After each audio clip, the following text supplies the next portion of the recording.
Hello everyone, welcome to all. स्वागत है आप सबका हमारे इस नए वीडियो लेक्चर में, जिसमें हम लोग आज देखेंगे समुच्चय के बारे में। तो पिछले वीडियो लेक्चर में हमने सेट थ्योरी के बारे में कुछ इंपॉर्टेंट टर्म डिस्कस किए थे। ये उसी का कंटिन्यूएशन है, तो इससे पहले वाला वीडियो लेक्चर आप जरूर देख लें। सेट थ्योरी हमारे लिए बहुत इंपॉर्टेंट है। बहुत सारे क्वेश्चन, इनफैक्ट प्रोबेबिलिटी प्रायिकता के क्वेश्चन भी इसी के द्वारा सॉल्व होंगे। ठीक है, तो चलिए हम लोग आगे चलते हैं और स्टार्ट करते हैं। अब आगे बढ़ने से पहले दो तीन कंसेप्ट और हैं जो आपको जानना है। उसमें पहला है सार्वत्रिक समुच्चय,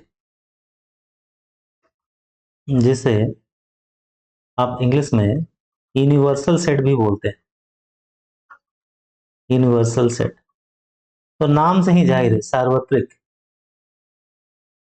अभी होता क्या है तो देखिए, जैसे मान लीजिए हम लोग लिख रहे हैं प्राकृत संख्याओं, जो प्राकृत संख्याएं हैं उनका समुच्चय 1 2 3 4 5 6 7 8, ये आगे बढ़ते जाएगा कितने तक, अनंत तक, क्योंकि हमारी जो प्राकृत संख्याएं होती है अनंत होती है। अब मान लीजिए हम इसमें से निकाल रहे हैं एक ओ करके एक समुच्चय निकाल रहे हैं, सेट, और ये बोलते हैं ओ क्या है, ये है सम प्राकृतिक संख्याओं का समुच्चय। क्या है? सम प्राकृत संख्याओं का समुच्चय। ठीक है, तो इसमें क्या क्या आएगा, 2 4 6 8 10, इस तरह से बढ़ता जाएगा। अब इस शून्य के इस सेट ओ के सारे जो अवयव हैं, एलिमेंट हैं, ये एन से ही आएंगे। ठीक है ना। अब इसे हम दिखाएंगे कैसे, जो प्रॉब्लम आती है वो क्या आती है वो देखिए। जैसे मान लीजिए ये ओ है सेट।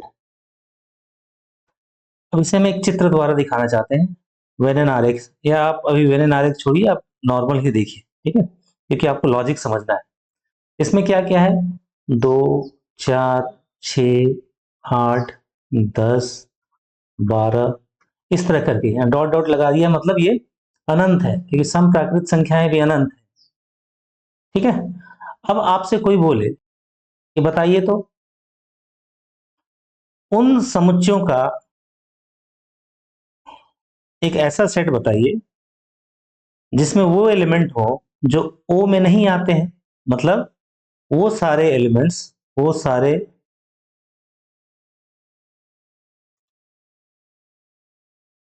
अवयव जो समुच्चय ओ में अनुपस्थित हो।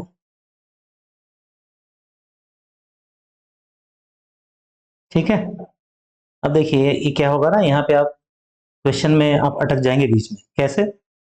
आपको लग रहा होगा कि चलिए हम बोल देंगे कि, क्योंकि हमने पहले ही कहा ये सम प्राकृत संख्याएं जो है ना, इसका समुच्चय है। लेकिन अगर हम ये पहले ये इसको डिफाइन नहीं करते और सिर्फ इतना बोलते कि ये सम प्राकृत संख्याएं हैं, आप वो संख्याएं बताइए जो कि ओ में ना है, नहीं है, तो 1 2 जो भी होंगे, 1 3 5 7 जो भी सम संख्याएं हैं वो तो आ ही जाएंगी। लेकिन इसके अलावा जो वास्तविक संख्याएं हैं वो भी आ जाएंगी। इसके अलावा जो परिमेय संख्याएं हैं वो भी आ जाएंगी। इसके अलावा जो अपरिमेय संख्याएं हैं वो भी आ जाएंगी। इसके अलावा जो कॉम्प्लेक्स नंबर हैं आयोटा वाले, वो भी आ जाएंगे।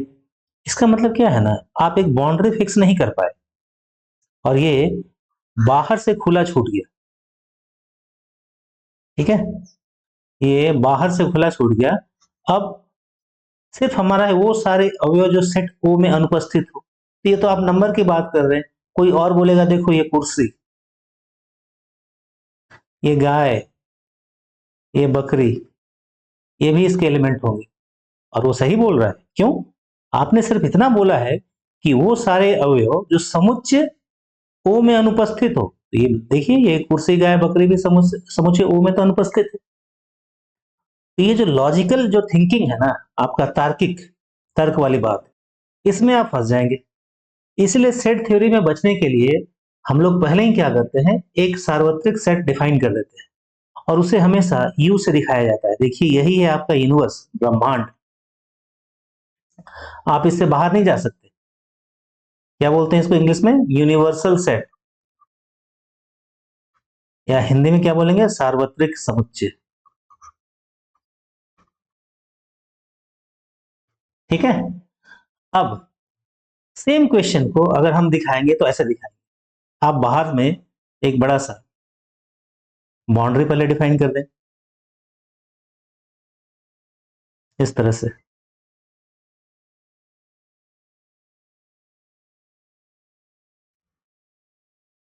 और आप बोलें कि हमारा यू है, यूनिवर्स। ठीक है। इसमें ये सारे नेचुरल नंबर हैं, जो प्राकृतिक संख्या है वो सभी आते हैं। फिर इसके अंदर आप ओ डिफाइन करें। ये ओ क्या था? हमने ओ क्या लिया था अभी? सम संख्याओं का समुच्चय। इसमें सम संख्याएं आ जाएंगी, 2, 4, 6, 8, 10 वगैरह वगैरह। ठीक है ना। बाहर में क्या बचेगी? सारी विषम संख्याएं, 1, 3, 5, 17, 19, 21, सारी विषम संख्याएं। ठीक है ना। सम संख्या दो से पूर्णतः विभक्त हो जाती हैं और विषम संख्याएं नहीं होती। तो इनको भी लिखना पूरा संभव नहीं है क्योंकि अनंत है। लेकिन अब अगर आपसे बोला जाए कि वो सारे एलिमेंट बताएं जो कि ओ में नहीं हो, अब आप ना लॉजिकली नहीं फंसेंगे, क्योंकि जब इस ओ से बाहर निकलेंगे तो 1, 3, 5, 7, 9, आप इससे बाहर नहीं निकल सकते, क्योंकि ये चारों तरफ से ना एक बाउंड्री फिक्स है, क्योंकि यही आपका ब्रह्मांड है। इसमें कुत्ते, बैल, बकरी, कुर्सी, टेबल, ये नहीं आ सकता, क्योंकि वो यूनिवर्सल सेट जो है, सार्वत्रिक समुच्चय, एक बाउंड्री की तरह काम कर रहा है। तो यही है यूनिवर्सल सेट का मेन कंसेप्ट। तो जब भी आप सेट थ्योरी के बारे में लिखेंगे तो एक यूनिवर्सल सेट ना पहले से डिफाइन करके रखा जाता है। ठीक है। तो ये बहुत अच्छे से समझ लें आप। इसके बाद हम लोग आगे चलते हैं। हम लोग पिछले क्लास में पावर सेट, घात समुच्चय, कितने अधिसमुच्चय होते हैं, रिक्त समुच्चय, इन सब की हमने चर्चा कर ली थी। आज हम देखेंगे समुच्चयों पर संक्रियाएं, मतलब ऑपरेशन ऑन सेट। क्या देखेंगे? समुच्चयों संक्रियाएं, यानी ऑपरेशंस ऑन सेट्स। हिंदी वाले भी इंग्लिश थोड़ा थोड़ा सीखते जाएंगे, ठीक है ना। देखिए आगे चल के जब आप जेआरएफ निकाल लेंगे, आप रिसर्च में जाएंगे, आप प्रोफेसर बनेंगे, तो आपको ये काम आएगा। ठीक है। अब देखिए इसमें आपको क्या क्या देखना है। इसमें आपको देखना है यूनियन ऑफ सेट, समुच्चयों का सम्मिलन।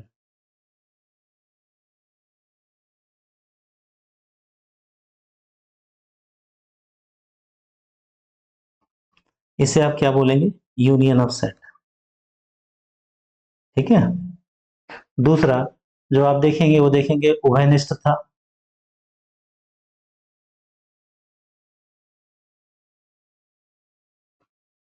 इसे आप बोलेंगे इंटरसेक्शन ऑफ सेट इंग्लिश में। अभी हम लोग एक एक करके एग्जाम्पल से देखेंगे। आपके एग्जाम्पल में भी ये बहुत सारे क्वेश्चन आते हैं। ठीक है। ये क्या हो गया हमारा? इंटरसेक्शन। तो इस पे आपको बहुत सारे क्वेश्चन देखने को मिलेंगे। फिर आएगा आपका कंसेप्ट असंयुक्त, असंयुक्त समुच्चय, इंग्लिश में बोलेंगे डिसजॉइंट सेट्स।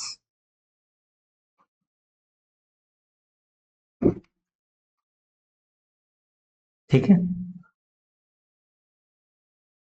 फिर देखेंगे हम लोग समुच्चयों का अंतर।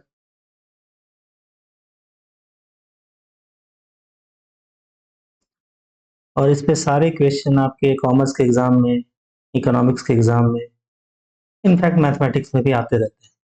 इसको बोलते हैं डिफरेंस ऑफ सेट।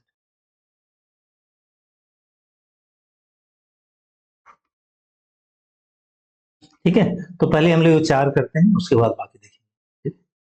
तो हमने कहा कि एक हमारा सेट ए, जिसमें एलिमेंट जो है अवयव है, 1 है, 2 है, 3 है, 4 है, 8 है और 12 है। छोटा सा ही लेते हैं, ज्यादा बड़ा नहीं समझना है हमें। और दूसरा एक सेट लेते हैं समुच्चय बी। इसमें है 2 है, 5 है, 8 है, 10 है और 12 है। ठीक है, ये दो हमारे दिए हुए हैं, ये दो हमारे लिए काम के। अब हम पहला ऑपरेशन देखेंगे, समुच्चयों का सम्मिलन मतलब यूनियन। यूनियन को आप यू से दिखाते हैं, ये यू उससे अलग है यूनिवर्सल सेट से, ठीक है ना। इसे दिखाने का तरीका है ए यूनियन बी, इस तरह से। तो ए यूनियन का भी मतलब है कि जो या तो सेट ए में हो या सेट बी में हो या दोनों में ही हो, आपको सबको लिख देना है। ठीक है, तो कैसे लिखेंगे, 1, 2, 3, 4, 5, 8, 10 और 12। आप एक चीज ध्यान दीजिए, दो यहाँ 2 बार आया है, ऊपर में भी नीचे भी, लेकिन हमने सिर्फ एक बार लिखा है। क्यों लिखा है? क्योंकि हमने पिछले वीडियो लेक्चर में देखा था, सेट में जो एलिमेंट्स हैं उनको रिपीट नहीं करते। ठीक है, और दूसरा, ये ऑर्डर जो है मायने नहीं रखता। हम चाहते तो 3 पहले लिख सकते थे, एक बाद में लिख सकते थे। मान लीजिए कोई ऐसे लिखे इसको, सपोज कोई बोल रहा है कि नहीं हम तो ऐसे लिखेंगे, बताइए सही है कि नहीं। 3, 1, 4, 2, 5, 10, 12 और 8। तो आप बोलेंगे ये दोनों ही सेम है। क्यों दोनों सेम है? क्योंकि समुच्चय में जो ऑर्डर है, क्रम जो है, ये मायने नहीं रखता। ठीक है, तो ये हमारा हो गया यूनियन। ए यूनियन बी का मतलब है जो या तो सेट ए में है या सेट बी में है या दोनों में ही है। ठीक है, अब हम देखेंगे इसका उभयनिष्ठता मतलब ए इंटरसेक्शन बी। इसका मतलब है वो एलिमेंट, वो अवयव जो सेट ए में भी हो और सेट बी में भी हो। तो सेट ए में और बी में कौन सा ऐसा है जो कॉमन है? पहला है 2, ये 2 आपको दिख रहा है। उसके बाद 8 यहां भी है और 8 यहां भी है, तो 8। उसके बाद कौन सा है ये 12 यहां भी है और 12 यहां भी है। तो वैनिष्ठता में क्या आएंगी? वो अवयव, वो एलिमेंट्स जो दोनों ही सेट में प्रेजेंट हो। ठीक है, तो हमने ये देखा कि सम्मिलन क्या होता है और उभयनिष्ठता क्या होती है। अब देखते हैं समुच्चयों का अंतर। तो अंतर को आप दिखाते हैं माइनस साइन से, ए माइनस बी। अब देखिए ए माइनस बी और बी माइनस ए, ये दोनों अलग अलग है, इनका आंसर जो है वो अलग अलग आएगा। ठीक है, तो ये दोनों सेम नहीं है। तो पहले हम बी ए माइनस बी लिखते हैं।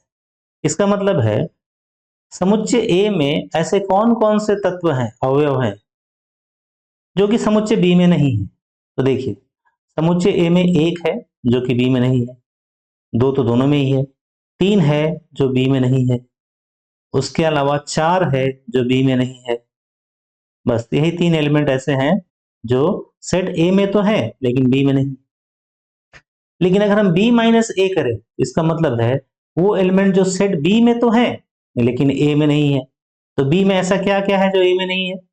तो बी में है 5, बी में है 10, 12 भी है और 2 भी है। तो क्या होगा, 5 और 10 ये दो ऐसे एलिमेंट हैं जो कि सेट बी में तो है लेकिन सेट ई में नहीं।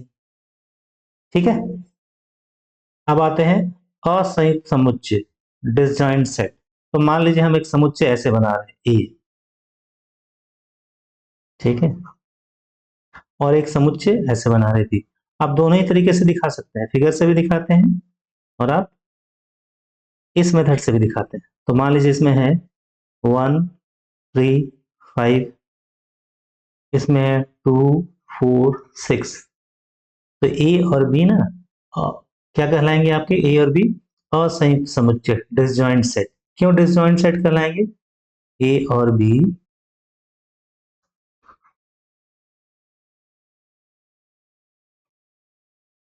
असंयुक्त समुच्चय कहलाएंगे। क्यों? क्योंकि इन दोनों में कोई भी एलिमेंट कॉमन नहीं है। लेकिन मान लीजिए हमने एक सेट लिया होता है एक्स, उसमें एलिमेंट होता है 2, 4 और 5, और एक सेट होता है वाई, इसमें एलिमेंट तो 4, 8, 9। क्या ये दोनों एक्स और वाई असंयुक्त होता? तो बोलते नहीं होता। क्यों नहीं होता? क्योंकि यहाँ पे एक एलिमेंट दोनों में कॉमन मिल रहा है, वो है 4, और इस वजह से ये असंयुक्त नहीं कहलाएगा। ठीक है, क्लियर? अच्छा, अब देखिए एक अगला कंसेप्ट है पूरक समुच्चय का, जिसे हम कॉम्प्लीमेंट भी कहते हैं इंग्लिश में, कॉम्प्लीमेंट ऑफ सेट। और इसे दिखाया जाता है, मान लीजिए सेट ए है, ए डैश से या ए बार से, दोनों तरीका आप देख सकते हैं। ठीक है, अब इसका मतलब क्या होता है? अगर आपने यूनिवर्सल सेट के टर्म्स में लिखना है तो आप लिखेंगे ए बार इक्वल टू जो हमारा सार्वत्रिक समुच्चय है माइनस ए। और अगर इसे फॉर्मली लिखना चाहें तो लिखेंगे x बिलोंग्स टू यू, मतलब x जो है u का अवयव है, सच दैट x जो है a में बिलोंग नहीं करता। ठीक है, अब देखिए इस उदाहरण से कैसे समझेंगे।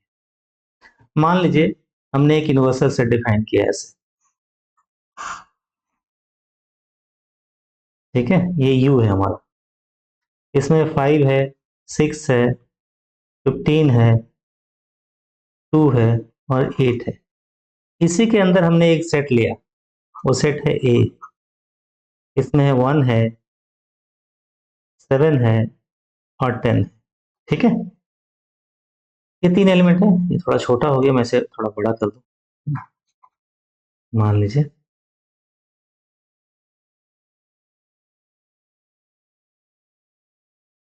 ए में क्या क्या है, 1 है, 7 है और 10 है।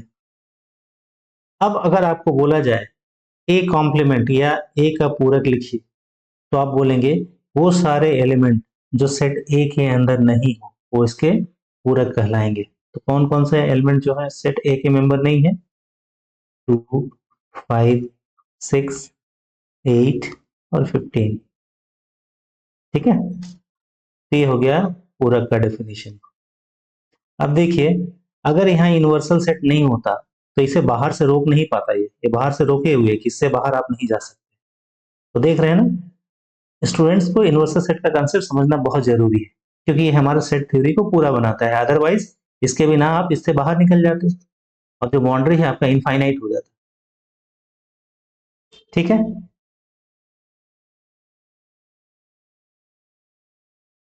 अब इनको हम वेन एंड डायग्राम से भी दिखा सकते हैं। तो देखिए पहला सम्मिलन दिखाते हैं, यूनियन। ये सेट ए है और ये सेट बी है, तो आप क्या करेंगे, ये खींचने का तरीका है ऐसे। तो अगर आपको दिखाना है सम्मिलन मतलब ए यूनियन बी, तो जो कि दोनों में ही हो। ठीक है, तो ये हमारा सेट ए है और ये सेट बी है, तो दोनों में क्या क्या है, इसमें हो या उसमें हो या दोनों में ही हो, ये सारे एरिया कवर हो जाएंगे। तो आप उसको क्या करते हैं, ऐसे शेड कर देते हैं। ये बस दिखाने का तरीका है, ठीक है ना, मिलने के लिए। ये पूरा जो एरिया है ये यूनियन बी में आएगा। लेकिन अगर आप ऐसा कुछ कर दें,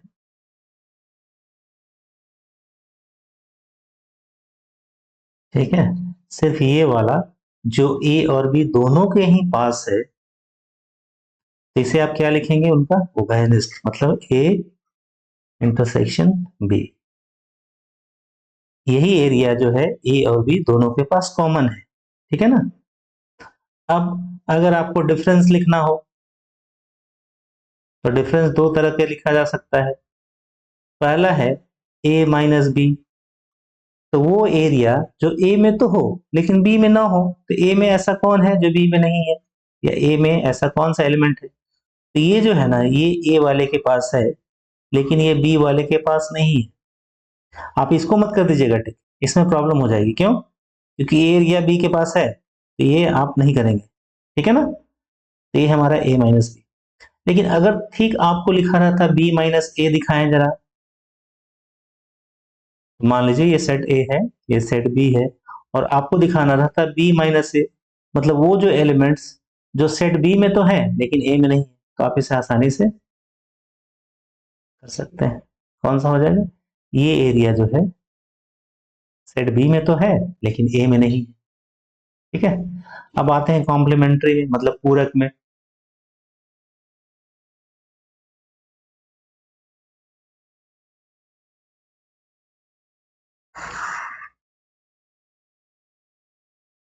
ये आपका यूनिवर्सल सेट है। ठीक है, अब आप पूरक को कैसे दिखाएंगे? देखिए, ये सेट ए है हमारा, और आपको बोला जा रहा है ए का पूरक दिखाइए, ए कॉम्प्लीमेंट, मतलब ए को छोड़ के बाकी सारे हिस्से उसमें आ जाएंगे। तो क्या क्या आएगा? ये पूरा एरिया जो है ए को छोड़ के किसमें आ जाएगा? A complement. ठीक है, समझ में आ गया? तो ये कुछ रेखा चित्र है जिससे आप दिखा सकते हैं। ये क्या है? ए का संपूरक।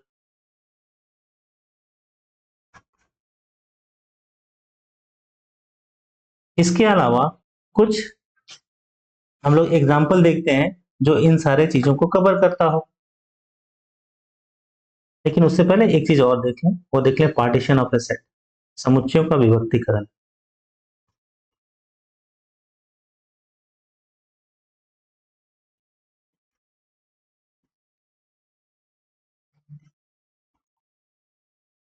यानी पार्टीशन ऑफ ए सेट।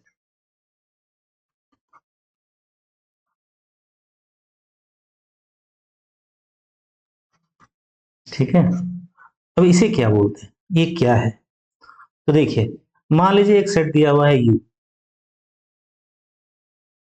ठीक है, सेट के एलिमेंट कुछ तरह से ऐसे हैं, एक, दो, तीन, चार, पांच, छह। छोटा सा एग्जांपल लेते हैं, ज्यादा बड़ा अभी नहीं लेंगे। ठीक है, समझने के लिए, ये यूनिवर्सल सेट है हमारा, ये कोई सेट नहीं, यू। अब हम क्या कर रहे हैं, कुछ ऐसे सबसेट, मान लीजिए हम जो बोल रहे हैं, एक x1, एक x2, ठीक है, और एक x3, ये सेट बना रहे हैं। एक समझाने के लिए x1 x2 x3 ऐसा लिख रहे हैं। ठीक है ना? अच्छा, ऐसा रुकिए, इसे ABC नाम दे देते हैं, ज्यादा अच्छा रहेगा। हम लोग क्या नाम लिख रहे हैं? ABC। ए एक सेट सबसेट है इसका, बी एक है, और सी एक है। ए में जो है 1 और 3 आ रहा है, बी में आ रहा है 2, 4, ठीक है, और 5, और सी में आ रहा है 6 और 7।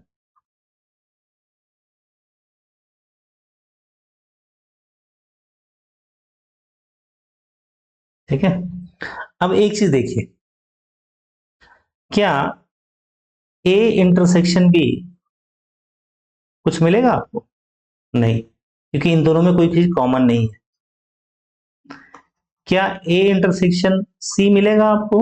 नहीं, इनमें भी कुछ कॉमन नहीं है। क्या बी इंटरसेक्शन सी मिलेगा आपको? नहीं, इनमें कॉमन नहीं।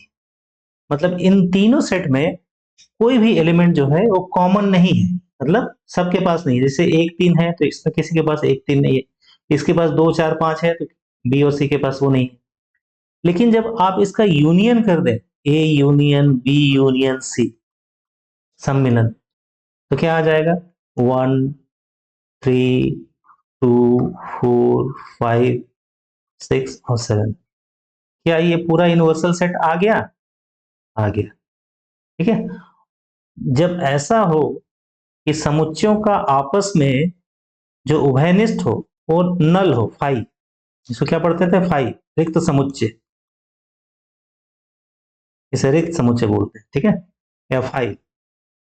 लेकिन उसका जो सम्मिलन हो वो पूरा यूनिवर्सल सेट हो, तो यहाँ पे ए बी सी इनके विभक्तीकरण या पार्टीशन कहलाएंगे।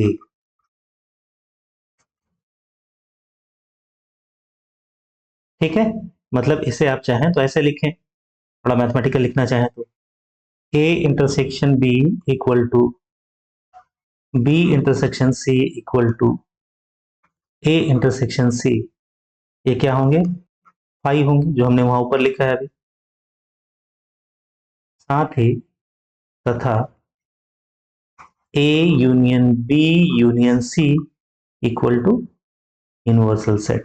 अगर ये कंडीशन सेटिस्फाई होता हो तो ए बी सी इसके क्या कहलाएंगे? विभक्तिकरण। ठीक है, तो ये सब कंसेप्ट जो है ये हमारे लिए बहुत इंपॉर्टेंट है। आप इनको अच्छे से रिवाइज करके रखें। इतना पूरा करने के बाद हम लोग नेक्स्ट क्लास में इससे आगे कंसेप्ट देखेंगे, फिर इन पे जो प्रीवियस एग्जाम में आए हुए क्वेश्चंस है उनको सॉल्व करेंगे, और फिर हम लोग प्रोबेबिलिटी स्टार्ट करेंगे, जो कि हमारे लिए बहुत जरूरी है। ठीक है, लेकिन वीडियो खत्म करने से पहले एक इम्पॉर्टेंट इंफॉर्मेशन। हमारे जो नए बैचेस हैं यूजीसी नेट के लिए, गेट के लिए, सीएसआईआर के लिए, वो अगस्त में स्टार्ट हो रहे हैं। आप चाहें तो हमें कांटेक्ट कर सकते हैं। कांटेक्ट के लिए जो नंबर है आप इस पर भी कांटेक्ट कर सकते हैं, 8463099019। ठीक है, और ज़्यादा डिटेल पता कर सकते हैं। अगर आपको ये वीडियो अच्छा लगा हो तो जरूर से लाइक करें, हमारे चैनल को सब्सक्राइब करें। Thanks for watching this video. Thank you.